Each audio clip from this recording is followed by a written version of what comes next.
Hello friends, इस video में हम डिस्कस करेंगे यूजीसी नेट पेपर 1 का प्रीवियस ईयर क्वेश्चन पेपर जो कि है 22/11/2021 का। ठीक है, इसको हम सॉल्व करेंगे, इसका एनालिसिस करेंगे कि किस टॉपिक से कितने क्वेश्चन आए थे। ठीक है, और आने वाले एग्जाम के लिए ये बहुत ही हेल्पफुल रहेगा आपके लिए। जैसे 18 जून 2024 को जो नेट का एग्ज़ाम हो रहा है, तो उसके लिए भी ये वीडियो बहुत ही हेल्पफुल रहेगी। तो आपने क्या है, इसको अच्छे से एनालिसिस करना है इसका। ठीक है, और वीडियो को लास्ट तक देखना है। तो चलिए वीडियो को शुरू करते हैं। तो यहाँ 1 से 5 जो क्वेश्चन है वो डीआई के रहेंगे, जो कि हम नहीं करेंगे क्योंकि जो डीआई के ये 5 क्वेश्चन हैं इसकी मैं डिटेल वीडियो ऑलरेडी बना चुका हूँ, जिसका जो लिंक है इस वीडियो के डिस्क्रिप्शन में भी मैं डाल दूंगा। तो वहाँ से आपने क्या है, इसको देख लेना है। ठीक है, यहाँ सिर्फ हम इसका क्या है, आंसर बताएंगे क्वेश्चन का। बाकी अगर आपने डिटेल देखनी है कि कैसे डीआई को सॉल्व करना है तो वो वीडियो जाके देख लें। तो यहाँ सिर्फ क्या है, आपने इसका आंसर देखना है। अगर आपने खुद से करनी है और वीडियो को रोक कर भी क्या है, इसका आंसर देख सकते हैं। अब हम क्वेश्चन नंबर 6 की बात करते हैं। तो क्वेश्चन नंबर 6 हमारे पास है, who among the following was the first chairman of UGC university grant commission. विश्वविद्यालय अनुदान आयोग के प्रथम अध्यक्ष कौन थे? तो वो थे श्री सी.डी. देशमुख। तो ये हायर एजुकेशन से क्वेश्चन पूछा गया था। नेक्स्ट है, कंप्यूटर आधारित परीक्षण से आकलन प्रक्रिया में वस्तुनिष्ठता को बढ़ावा मिलता है। तो बिल्कुल सही। ठीक है, कंप्यूटर से क्या है, उसका जब हम आकलन करेंगे तो उससे क्या है, ऑब्जेक्टिविटी हमें देखने को मिलती है। ठीक है, भारत में उच्च शिक्षा में विकल्प आधारित क्रेडिट प्रणाली नई व्यवस्था है। ठीक है, चॉइस बेस्ड क्रेडिट सिस्टम। ठीक है, तो ये क्या है, 2015 में आई थी। तो ये बिल्कुल नहीं है हायर एजुकेशन में। तो ये दोनों जो स्टेटमेंट है वो बिल्कुल सही है। तो इसका ऑप्शन नंबर 1 क्या है, राइट हो जाएगा। ये इसका देख सकते हैं आप। नेक्स्ट है, एनईपी न्यू एजुकेशन पॉलिसी 2020 में कौन कौन सी जो न्यू बॉडीज़ थी? तो ये थी SSSA। तो इसकी फुल फॉर्म है स्टेट स्कूल स्टैंडर्ड अथॉरिटी। परख की फुल फॉर्म है performance assessment review and analysis of knowledge for holistic. और IITI। तो ये 3 बॉडीज़ थी। ठीक है, ऑप्शन नंबर 3 ABC इसका राइट आंसर हो जाएगा। क्वेश्चन नंबर नेक्स्ट है, 50 किलोमीटर प्रति घंटे की गति से चल रही 108 मीटर लंबी रेलगाड़ी विपरीत दिशा से आ रही 112 मीटर लंबी रेलगाड़ी को 6 सेकंड में पार करती है। दूसरी रेलगाड़ी की गति क्या होगी? तो इसका हम डायरेक्ट आंसर देखेंगे। तो इसका ऑप्शन नंबर D राइट हो जाएगा। नेक्स्ट जो क्वेश्चन है वो है, शिक्षण टीचिंग एप्टीट्यूड से शिक्षण सहायता प्रणाली पारंपरिक अथवा आधुनिक, इसका उद्देश्य अर्थव्यवस्था को सुदृढ़ करना और शिक्षण अधिगम प्रक्रिया में गुणवत्ता को सुनिश्चित करना। तो ये बिल्कुल सही असर्शन है। इसका रीजन है, शिक्षण परिणामों को निर्धारित अनुदेशात्मक लक्ष्यों के अनुरूप बनाने के लिए प्रारंभ में एक आधिकारिक समर्थन की आवश्यकता होती है। तो इसका जो कथन A और R दोनों सही है। RA की सही व्याख्या है। ऑप्शन नंबर 1 राइट आंसर है। तो ये था टीचिंग एप्टीट्यूड से। ठीक है, ये साथ साथ आपने नोट भी करते जाना है कि किस यूनिट से कितने क्वेश्चन यहाँ पूछे गए हैं। ठीक है, तो अब क्या है, यहाँ इंडियन लॉजिक से क्वेश्चन पूछा गया है। न्याय दर्शन के अनुसार तर्क वितर्क केवल उन विषयों में होता है जो पूर्णतः अज्ञात है। ठीक है, तो ये गलत है। कथन 2 है, न्याय दर्शन के अनुसार तर्क वितर्क उन विषयों में नहीं होता जो सुस्थापित है। तो ये बिल्कुल सही है। तो कथन A गलत है, और लेकिन कथन 2 क्या है, सही है। ऑप्शन नंबर D इसका राइट आंसर हो जाएगा। अगर 30 मीटर की सीढ़ी 15 मीटर की दीवार से इस प्रकार लगाई जाए कि वो दीवार के शीर्ष को छूती हो तो दीवार का उन्नयन कोण बनेगा 30 डिग्री। तो ऑप्शन नंबर 2 इसका राइट आंसर था। नेक्स्ट है, सैम्पलिंग से यहाँ क्वेश्चन आया था। तो जो सैम्पलिंग है वो 2 टाइप की होती है। तो वो वाला यूनिट भी आपने क्या है, अच्छे से कवर करना है। रिसर्च वाला प्रोबेबिलिटी और नॉन प्रोबेबिलिटी। ठीक है, प्रोबेबिलिटी सैम्पलिंग में आगे 3 टाइप होते हैं उसके, सिंपल रैंडम सैम्पलिंग। ठीक है, और स्ट्रेटिफाइड रैंडम सैम्पलिंग और क्लस्टर सैम्पलिंग। फिर दूसरी सैम्पलिंग होती है नॉन प्रोबेबिलिटी, ठीक है, जिसमें कि स्नोफॉल सैम्पलिंग होती है उद्देश्य के आधार पर, ठीक है, उसमें और बहुत सारी सैम्पलिंग है। तो वो वाला टॉपिक आपने अच्छे से कवर कर लेना है। तो यहाँ 3-4 पूछी गई है। तो सिंपल रैंडम सैम्पलिंग में क्या होता है, जिसमें the units are chosen by giving equal and independent chance to each. सभी को समान रूप से चुने जाने की जिसमें समानता रहती है, तो ऐसे जो सैम्पलिंग को हम कहते हैं सिंपल रैंडम सैम्पलिंग। तो 1 का 4 एक ही जगह था। तो पेपर में आपने अगर आपको ऐसे क्लू मिलते हैं, ठीक है, तो आपने क्या है टाइम वेस्ट नहीं करना है। तो इसका क्या है, आपको इसका आंसर करके नेक्स्ट क्वेश्चन पे जाना है, क्योंकि 1 घंटा बहुत ही कम होता है। तो यहाँ आपने क्या है ऐसे क्वेश्चन में आपने टाइम बचाना है। लेकिन यहाँ हम इसका एनालिसिस कर रहे हैं तो हम इसे डिटेल से समझेंगे। स्ट्रेटिफाइड रैंडम सैम्पलिंग, तो इसका 3 है। The units are chosen from defined group level randomly, ठीक है, तो बी का 3। क्लस्टर सैम्पलिंग है, सी का 2। The units are chosen intact on the basis of their setting. Next है snowball sampling, D.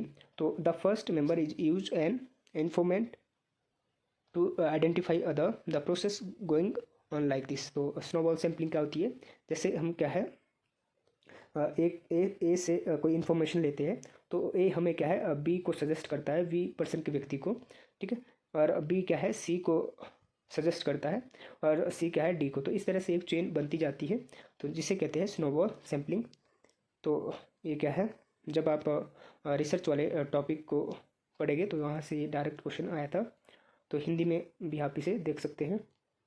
Next question है वाई डू वी कम्युनिकेट। तो communicate हम क्यों करते हैं, तो पहला है फॉर सोशल इंटरेक्शन, तो बिल्कुल सही। फॉर हैप्पीनेस, तो ये गलत है, हैप्पीनेस के लिए हम कम्युनिकेट नहीं करते हैं। फॉर मैसेज टू अंडरस्टूड, बिल्कुल सही, मैसेज को समझने के लिए। फॉर शेयरिंग ऑफ एक्सपीरियंस, तो एक्सपीरियंस को शेयरिंग करने के लिए भी। फॉर प्रोटेक्शन ऑफ ट्रेडिशनल, तो ट्रेडिशनल को प्रोटेक्ट करने के लिए हम क्या है संचार का प्रयोग नहीं करते। तो इसका आंसर हो जाएगा ए, सी एंड डी, ऑप्शन नंबर 3। तो ये कम्युनिकेशन से पूछा गया था यूनिट नंबर 4 से, तो हिंदी में भी आप इसे देख सकते हैं। नेक्स्ट यहाँ रिसर्च से पूछा गया है। तो फ्रेंड्स मैं टाइप ऑफ रिसर्च की जो वीडियो है वो डिटेल वीडियो बना चुका हूँ, जिसमें कि मैंने सभी जो रिसर्च है वो डिस्कस की है। तो उसका लिंक भी मैं क्या है इस वीडियो के डिस्क्रिप्शन में दे दूँगा। तो अगर आपके रिसर्च में थोड़ी प्रॉब्लम है तो वो वीडियो भी आप देख सकते हैं। तो देखिए एक्शन रिसर्च, तो यहाँ एक्शन रिसर्च को बुक में क्या है अनुसंधान क्रिया बोला गया है, लेकिन यहाँ शब्द क्या है बिल्कुल चेंज कर रखा है, अभ्यासकर्ता उद्देशित अनुसंधान। तो आपने क्या है इंग्लिश में ही देखना है, ठीक है। तो यहाँ action research is used primary to improve a given situation by practitioner. Applied research is directed at exploring applicability of principle already established. तो ये दोनों स्टेटमेंट सही है, तो ऑप्शन नंबर 1 इसका राइट हो जाएगा, ठीक है। तो रिसर्च यहाँ आई थिंक दूसरा क्वेश्चन या फर्स्ट क्वेश्चन हम पढ़ रहे हैं। इंडियन लॉजिक से यहाँ फ्रेंड्स हम दूसरा क्वेश्चन हमें मिल गया। तो अब क्या है इंडियन लॉजिक से ज़्यादा क्वेश्चन डल रहे हैं। विद रेफरेंस टू न्याय philosophy which of the following statement is true, ठीक है। न्याय फिलोसफी के तहत कौन सी जो कथन है वो सत्य है। तो इसका ए राइट है। लिंग अथवा हेतु करण अथवा अनुमान का प्रचलित कारण नहीं है, तो ये इसका राइट आंसर हो जाएगा। नेक्स्ट है when in a classroom communication a teacher shows ability of creativity correlations and analysis it belong to be which category of skills. तो ये है थिंकिंग स्किल, ऑप्शन नंबर 1 इसका राइट आंसर हो जाएगा। कक्षा संचार में शिक्षक द्वारा सृजनात्मक सहसंबंधता और विश्लेषण की क्षमता का प्रदर्शन किस श्रेणी का कौशल कहलाता है, तो यह है चिंतन कौशल, ऑप्शन नंबर ए। नेक्स्ट है अनुसंधान के इंद्रिया अनुभविक आगमनात्मक प्रतिमान की विशेषता को चिन्हित कीजिए।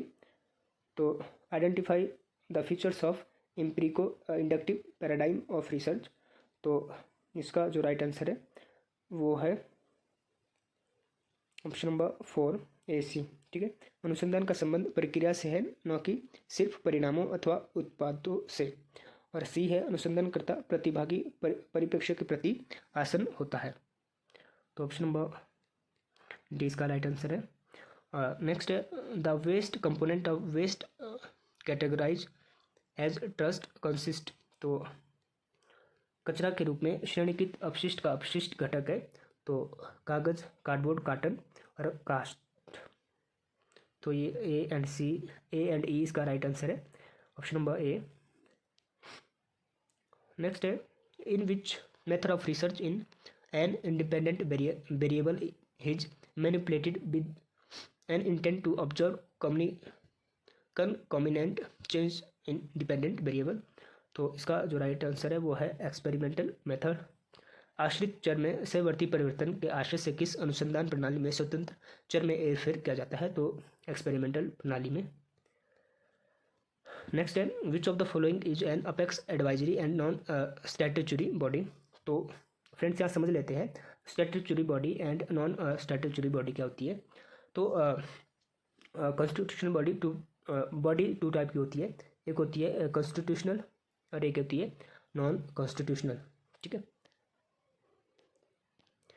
कॉन्स्टिट्यूशनल बॉडीज और नॉन कॉन्स्टिट्यूशनल बॉडीज, इसको हम क्या है एक्स्ट्रा कॉन्स्टिट्यूशनल बॉडी भी कहते हैं। ठीक है, एक्स्ट्रा कॉन्स्टिट्यूशनल बॉडी तो ये होती है फ्रेंड्स कॉन्स्टिट्यूशनल बॉडी जिसमें कि जब कोई संविधान बन रहा होता है, ठीक है, संविधान के बनते वक्त जिस बॉडी की व्यवस्था उसमें हो, जैसे इलेक्शन कमीशन है, ठीक है, वित्त आयोग है, ठीक है, और जी अनुसूचित जनजाति आयोग है, ये सारे क्या है, ये है कॉन्स्टिट्यूशनल बॉडी। ठीक है, नॉन कॉन्स्टिट्यूशनल या एक्स्ट्रा कॉन्स्टिट्यूशनल बॉडी जो फ्रेंड्स होती है वो टू टाइप की होती है आगे। ठीक है, नॉन कॉन्स्टिट्यूशनल बॉडीज, एक होती है स्टैट्यूटरी बॉडी, ठीक है, स्टैट्यूटरी बॉडी, और दूसरी होती है नॉन स्टैट्यूटरी बॉडी। ठीक है, स्टैट्यूटरी बॉडी होती है कि जिसकी जो स्थापना है वो संसद के किसी अधिनियम द्वारा की जाती है। ठीक है, जिसमें संसद के दोनों सदनों द्वारा क्या है स्वीकृति के द्वारा किसी अधिनियम के तहत या किसी एक्ट के तहत किसी बॉडी की स्थापना की जाती है। ठीक है, उसे हम कहते हैं स्टैट्यूटरी बॉडी, जैसे आरटीआई, ठीक है, 2005 में सीबीसी, तो ये क्या है ये क्या स्टैट्यूटरी बॉडी है। नॉन स्टैट्यूटरी बॉडी होती है जो सरकार द्वारा बनाई जाती है। ठीक है, इसमें दोनों सदनों की स्वीकृति नहीं चाहिए होती है, तो उसे हम कहते हैं नॉन स्टैट्यूटरी बॉडी, जैसे नीति आयोग। तो नीति आयोग क्या है, नॉन स्टैट्यूटरी बॉडी है। तो नीति आयोग क्या है, ऑप्शन नंबर 1 गैर संवैधानिक निकाय है। NCTE national council of teacher education और all India council of technical education और MCTI ये क्या है स्टैट्यूटरी बॉडी है, और नीति आयोग क्या है non statutory body. I think आपको ये समझ आ गया होगा। अब नेक्स्ट जब भी आपसे कोई पूछेगा कि स्टैट्यूटरी, नॉन स्टैट्यूटरी और कॉन्स्टिट्यूशनल बॉडी में क्या डिफरेंस है, तो आई थिंक आप इजीली उनको बता पाएंगे। नेक्स्ट है, अनुसंधान में प्रभावी शिक्षण का मुख्य व्यवहार किसे माना जाता है? तो वो माना जाता है शिक्षक कार्य अभिमुखीकरण, टीचर टास्क ओरिएंटेशन। नेक्स्ट है, the next number P in the sequence of binary number. तो यहाँ फ्रेंड्स देखते हैं 0 से क्या है 10 हो जाता है, और जब हम 10 को 10 से भाग देते हैं, गुणा करते हैं, तो हमारे पास आ जाता है 100। ठीक है, और फिर हम क्या है 100 में जब हम 10 जमा करते हैं तो हमारे पास आता है 110, और अब हम क्या है 110 के बाद क्या है 100 को 10 से गुणा करेंगे तो हमारे पास आ जाएगा 1000। तो ऑप्शन नंबर 2 इसका राइट आंसर हो जाएगा। नेक्स्ट है, identify the correct order of following computer memory types, rank slowest to fast. ठीक है, कंप्यूटर के निम्नलिखित मेमोरी प्रकार को धीरे से तेज के क्रम में व्यवस्थित करना है। तो सबसे पहले है बी CD रोम। ठीक है, तो बी यहाँ एक ही जगह था, तो आपने क्या है टाइम बचा के क्या है नेक्स्ट क्वेश्चन पे चले जाना है। फिर उसके बाद है सी हार्ड डिस्क, फिर है डी रैम, फिर है ए कैशे, लास्ट है रजिस्टर। तो ऑप्शन नंबर बी 3 इसका राइट आंसर है। नेक्स्ट है, ये फालिसी से क्वेश्चन था। तो फालिसी से भी फ्रेंड्स अब क्या है 3 या 4 क्वेश्चन हमें देखने को मिलते हैं। तो फालिसी भी अब क्या है बहुत ही इंपॉर्टेंट टॉपिक है। इसके वीडियो में बहुत जल्द लाऊंगा फालिसी के ऊपर। तो क्वेश्चन देख लेते हैं। जो कोई भी किसी व्यक्ति पर चाकू चलाए उसे गिरफ्तार किया जाना चाहिए। ठीक है, बिल्कुल सही। शल्य चिकित्सक, ठीक है, शल्य क्रिया के क्रम में अन्य व्यक्ति पर चाकू का प्रयोग करता है, अतः शल्य चिकित्सक को गिरफ्तार किया जाना चाहिए। ठीक है, तो ये किस प्रकार की फालिसी है? तो ये है एक्सीडेंटल, फालिसी ऑफ एक्सीडेंटल एक्सीडेंट। तो अगर आप फालिसी का जो टॉपिक है कवर नहीं है तो इसके ऊपर भी मैं वीडियो ले आऊँगा। नेक्स्ट है, निम्नलिखित सूची से अप्रत्यक्ष शिक्षण कार्यनीति को चिन्हित कीजिए। तो इसका जो राइट आंसर होगा वो है ए।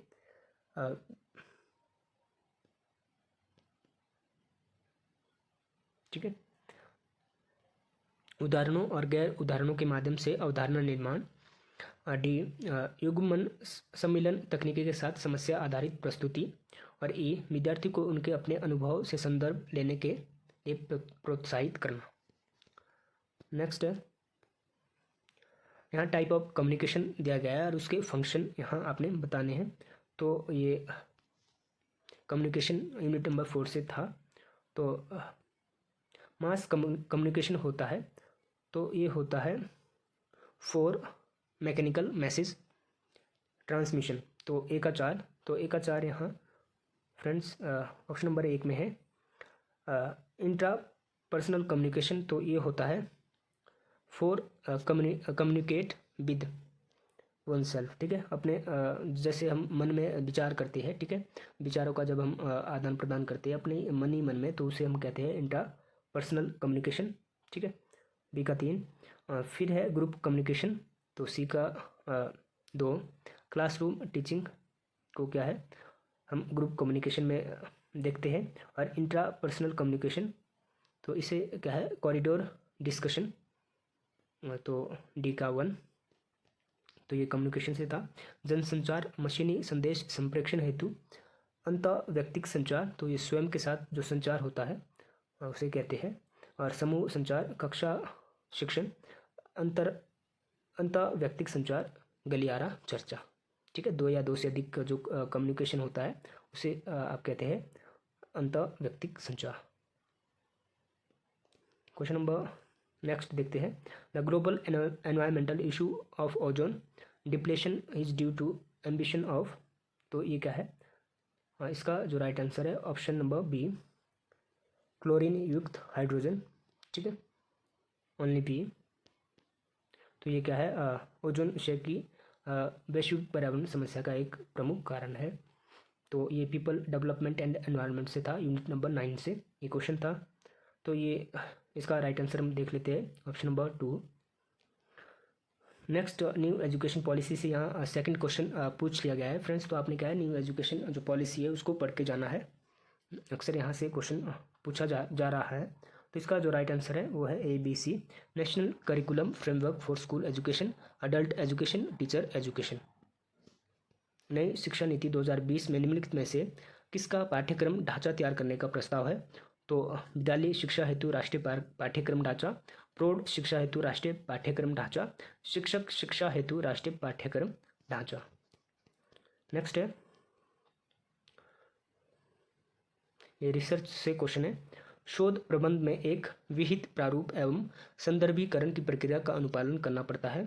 इस प्रक्रिया से अनुसंधान में आचार नीति का अनुपालन सुनिश्चित हो जाता है। देखिए फ्रेंड्स, जब आप रिसर्च मैनेजमेंट करते हैं, a research thesis has to follow a prescribed format and style of referencing. तो ये बिल्कुल सही है, लेकिन इसमें क्या है जब आप इसमें क्या है आप रिसर्च थीसिस में क्या है आप एथिक्स का प्रयोग नहीं करते, तो स्टेटमेंट जो इसका जो कारण है वो गलत है। तो इसका राइट आंसर हो जाएगा ए सही है लेकिन आर सही नहीं है, तो ऑप्शन नंबर 3। तो ये digital initiative in higher education, तो स्वयं किससे संबंधित थी? तो ये थी ए का 3 मूक से। ठीक है, massive open online course, for high quality education anywhere and any time, ठीक है। और स्वयं प्रभा, तो स्वयं प्रभा थी 4। Free DTH channel for high quality education, तो A का 3, 2 का 4। फिर है डिजी लॉकर, तो C का 2। तो store and access personal e documents irrespective of physical location, ठीक है। और D का 1, D है NAD, तो online store and access of academic awards namely degree, marksheet etcetera. तो ये डिजिटल इनिशिएटिव हायर एजुकेशन से क्वेश्चन था। ये तीसरा क्वेश्चन हम देख रहे हैं, तो हिंदी में भी आप इसे देख सकते हैं। नेक्स्ट है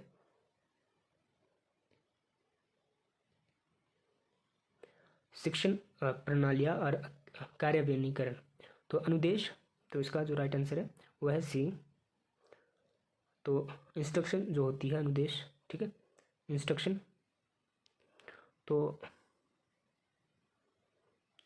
ये होती है विद्यार्थी और शिक्षक के बीच विचारों का सक्रिय आदान प्रदान इसमें होता है। प्रशिक्षण, तो इसमें क्या होता है, शिक्षक द्वारा संचालित अनुशासित अभ्यास। अनुबंधन, तो अनुबंधन में होता है C का 2। शिक्षक से विद्यार्थियों को विचारों की सहचारी प्रस्तुति। मतारोपण, तो विद्यार्थियों पर शिक्षक के विचारों का एक तरफा आरोपण। तो इसका ऑप्शन नंबर 3 राइट हो जाएगा। इंग्लिश में भी आप इसको देख सकते हैं। भारत में लघु जल शक्ति संभाव्यता कितनी होने का अनुमान है, तो यह है ऑप्शन नंबर 4, 20 गीगावाट। नेक्स्ट है स्टेटमेंट से क्वेश्चन है, तो ये भी क्या है, इंडियन लॉजिक से क्वेश्चन है। A formal fallacy is one of that may be identified through mayor inspection of the forms or structure of an argument. The formal fallacy are found only in reductive argument that have identifiable forms. तो ये दोनों जो statement है वो सत्य है, तो option number 1 इसका राइट हो जाएगा। औपचारिक हेतुआभास वो है जिसे तर्क वाक्य की आकारिक संरचना के निरीक्षण मात्र से चिन्हित किया जा सकता है। औपचारिक हेतुआभास निगमनात्मक तर्क वाक्य में पाए जाते हैं जिनकी अभिनिर्धाय आकारिक संरचना हो। नेक्स्ट देख लेते हैं, तो ये टाइम एंड वर्क से था, तो इसका हम डायरेक्ट ऑप्शन देखेंगे, तो इसका राइट आंसर है ऑप्शन नंबर 4। ये इंडियन लॉजिक से फ्रेंड्स चौथा या पांचवा क्वेश्चन यहाँ हमें देखने को मिल रहा है, ठीक है। ये मीमांसा और वेदांता से क्वेश्चन पूछा गया है। मीमांसक और वेदांती न्यायिकों के साथ इस बात पर सहमत है कि न्याय वाक्य में 5 सदस्य अथवा प्रति ज्ञाप्ति होती है। मीमांसक और वेदांती न्यायिकों के साथ इस बात पर सहमत है कि न्याय वाक्य केवल परार्थानुमान अथवा प्रदर्शनकारी अनुमान के लिए आवश्यक है, न कि स्वार्थानुमान अथवा स्वानुमान के लिए। तो इसका जो राइट आंसर है वह है D। एक गलत है लेकिन 2 क्या है, सही है। नेक्स्ट है which of the following value is related to self transcendence, तो ये है value of universalism, option number 2। निम्नलिखित में से कौन सा मूल्य स्व उत्कर्षक से संबंधित है, तो वो है सर्वमुक्तिवाद का मूल्य। Digital initiative in higher education, तो ये तो शायद हमने ऊपर भी किया था, तो ये नेक्स्ट है निम्नलिखित में से किस प्राकृतिक आपद को स्थलीकृत के रूप में श्रेणीकृत किया गया है, तो इसका राइट आंसर है 2, हिमस्खलन। नेक्स्ट है which of the following statement about wikis are true, wiki के संबंध में कौन कौन से कथन सत्य है, तो विकी आई थिंक विकीपीडिया होगा। विकी पृष्ठों का दुरुपयोग रोकने के लिए मॉडरेटर इसे लॉक कर सकता है। विकी पृष्ठ में किया गया प्रत्येक परिवर्तन अंकित किया जाता है और उसे हिस्ट्री लिस्ट में देखा जा सकता है। विकी का अभिकल्पन लोगों को आसानी से सहयोग की अनुमति देता है, तो इसका जो राइट आंसर है वो हो जाएगा ऑप्शन नंबर 4 ABC, ठीक है। ये तीनों ही सही कथन है। नेक्स्ट है which of the following is an example of physical barrier to communication, तो यहाँ वेरियर से क्वेश्चन था, तो वो होगा इल हेल्थ, ठीक है। फिजिकल वेरियर क्या होगा, जब आप अस्वस्थ होगे। निम्नलिखित में से कौन संचार की भौतिक बाधा का उदाहरण है, तो अस्वस्थता। Option number 4, which given below are true statement. तो यहाँ असर्शन और रीजन से था। A man pulls a loaded truck, तो इसको हिंदी में देख लेते हैं कि अगर कोई व्यक्ति अपने बालों से भार युक्त ट्रक को खींचता है तो यह समाचार बन जाती है। असामान्य चीज़ें, असर्शन इसका है, रीजन इसका है, असामान्य चीज़ें अपनी विचित्रता के कारण समाचार बन जाती है और लोक रुचि का सृजन करती है। तो बिल्कुल सही है। तो इसका जो अभिकथन का जो कारण है वो बिल्कुल सही है। ए और आर दोनों सही है और आर ए की सही व्याख्या है। नेक्स्ट यहाँ प्रॉफिट से क्वेश्चन था, तो इसका आंसर है option number 2। Under sustainable development goal 12, sustainable consumptions and production, one of the largest is to reduce per capita food waste at the retail and consumer level by. तो ये question ही मेरे को समझ नहीं आया कि ये क्या बोल रहा है। जो सस्टेनेबल डेवलपमेंट गोल नंबर 12 है उसके बारे में कुछ बता रहा है। तो इसका राइट आंसर हो जाएगा 2। नेक्स्ट है CPU execute software directly from secondary memory. A software is a term as open source software it can be downloaded from the internet. तो इसका जो राइट आंसर है CPU द्वितीयक मेमोरी से सॉफ्टवेयर को प्रत्यक्ष कार्यान्वित करता है। वह सॉफ्टवेयर मुक्त स्रोत सॉफ्टवेयर कहलाता है जिसे इंटरनेट से डाउनलोड किया जा सके। तो इसका राइट आंसर है, ये दोनों जो स्टेटमेंट है वो बिल्कुल गलत है, ऑप्शन नंबर 2। तो फ्रेंड्स अब है पैराग्राफ, ठीक है।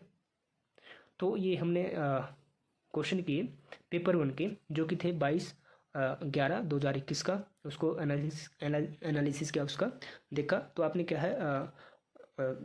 क्या है नोट डाउन करना है कि किस यूनिट से कितने क्वेश्चन पूछे गए हैं। तो हमें क्या है इंडियन लॉजिक, ठीक है, और जो यूनिट नंबर 6 है वहाँ से क्वेश्चन ज़्यादा देखने को मिले। हायर एजुकेशन, ठीक है, वहाँ से जो डिजिटल इनिशिएटिव है, ठीक है, वो भी हमें अच्छे से 3-4 क्वेश्चन देखने को मिले। तो आपने क्या है यही चीज़ नोटिस करनी होती है प्रीवियस क्वेश्चन पेपर में, ठीक है, और उस हिसाब से अपनी तैयारी करनी है।